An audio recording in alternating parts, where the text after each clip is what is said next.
So now we are going to begin with the exercises of chapter number 17. The first question is explain how animals dwelling in the forest help it grow and regenerate. So अब जो forest में animals हैं वो कैसे help करते हैं forest को grow करने में और regenerate करने में, right? So various types of animal live in forest and contribute to food chain. So अलग अलग तरह के animals हैं जो हमारे यहाँ पे forest में रहते हैं and they contribute to food chain, क्योंकि एक दूसरे के ऊपर डिपेंडेंट है, right? Now following activities show how animals help forest grow and regenerate. अब थोड़ी सी यहाँ पे हमने एक्टिविटीज लेगी जिससे हमें पता चलेगा कैसे एनिमल्स हेल्प करते हैं फॉरेस्ट को ग्रो करने में और रीजनरेट करने में. रीजनरेट मीन्स कि वो खत्म नहीं होता, बढ़ता जाता है, right? So the first one is animals help in dispersal of seeds from one part of the forest to other part. अब क्या होता है, एनिमल्स जो सीड डिस्पर्शन होता है, जैसे जो सीड्स हैं प्लांट्स की, वो एक पार्ट से दूसरे पार्ट तक लेके जाते हैं. इससे पूरे फॉरेस्ट में प्लांट्स और ट्रीज ग्रो करते रहते हैं. ठीक है, पहली चीज तो ये हो गई.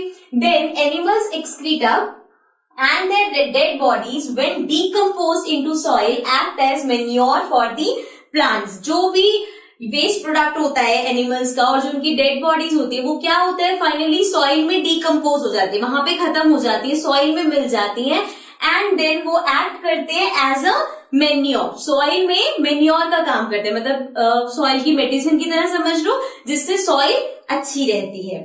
Then decomposers convert dead plants and leaves into humus, which is rich in nutrients. So ये तो हमने देखा था decomposers क्या करते हैं, जो भी dead and decaying है animals और plants का, उसको वो humus में convert कर देते हैं and then that humus is good for it act as a nutrients to the soil. Okay, so यहाँ पे हमने 3-4 points देखे जिसकी हेल्प से हम कह सकते हैं कि एनिमल हेल्प करते हैं फॉरेस्ट को ग्रो और रीजनरेट करने में. Okay, so this was question number 1. Let's move to the next question. Now coming to the next question, question number 2 says explain how forest prevent flood. So अब यहाँ पे हमें एक्सप्लेन करना है कि फॉरेस्ट कैसे फ्लड आने से प्रिवेंट करते हैं. So जब हमने नोट्स डिस्कस करे थे तब भी हमने एग्जैक्टली ऐसा ही क्वेश्चन लिया था और उस पे हमने नोट्स बनाए थे. So अब यहाँ पे मैंने उसी का ही आपको शॉर्ट में लिखी है ताकि अगर आपके पास क्वेश्चन आए तो आप कैसे उसको फॉर्म करके लिख सकते हो. So forest act as a natural absorber of rain water and allows it to seep. अब क्या करते हैं, सबसे पहले तो जो फॉरेस्ट है वो एक नेचुरली एब्जॉर्बर है रेन वाटर का. जब रेनफॉल होती है तो फॉरेस्ट रेन वाटर को एब्जॉर्ब कर लेता है and also it allows it to seep. Seep का मतलब हमने देखा था जब हम ग्राउंड वाटर की बात कर रहे हैं तो क्या होता है, जो भी ग्राउंड पे क्रैक्स वगैरह होते हैं पानी उसके अंदर चला जाता है, right?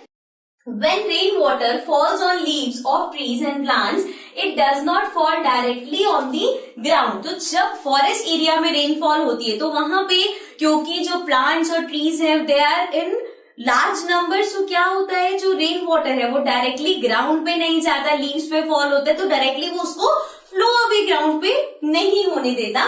It drip slowly on the forest ground and hence prevent floods. वो बहुत स्लोली ग्राउंड तक पहुंचता है इसलिए फ्लड कंट्रोल हो पाता है. Okay, then the next question is what are decomposers. अब डीकम्पोजर्स क्या होता है and name any 2 of them. 2 हमें डीकम्पोजर्स के नाम बताने हैं. What do they do in forest. So अब हमें यहाँ पे सबसे पहले तो डीकम्पोजर के बारे में हमने पढ़ा हुआ है. So decomposers are micro organisms that convert the dead plants and animal to humus. तो हमने ये पढ़ा था कि जो माइक्रो ऑर्गेनिज्म कन्वर्ट कर देते हैं dead and decaying plants and animals को ह्यूमस में, उसको हम बोलते हैं डीकम्पोजर्स. ठीक है, ये तो हो गई इसकी डेफिनेशन. देन है नेम 2 ऑफ देम. अब हमें 2 का नेम बताना है.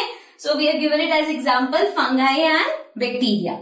Then what do they do in forest. Forest में वो क्या करते हैं, they help in the process of recycling of nutrients. Nutrients को रिसाइकिल, बिकॉज जो ये ह्यूमस में कन्वर्ट कर रहे हैं ये एक तरह से it act as a nutrients to soil. तो वो क्या करते हैं, हेल्प करते हैं न्यूट्रिएंट्स को रिसाइकिल करने में. Okay, so this was question number 2 and 3. Let's get to the next question.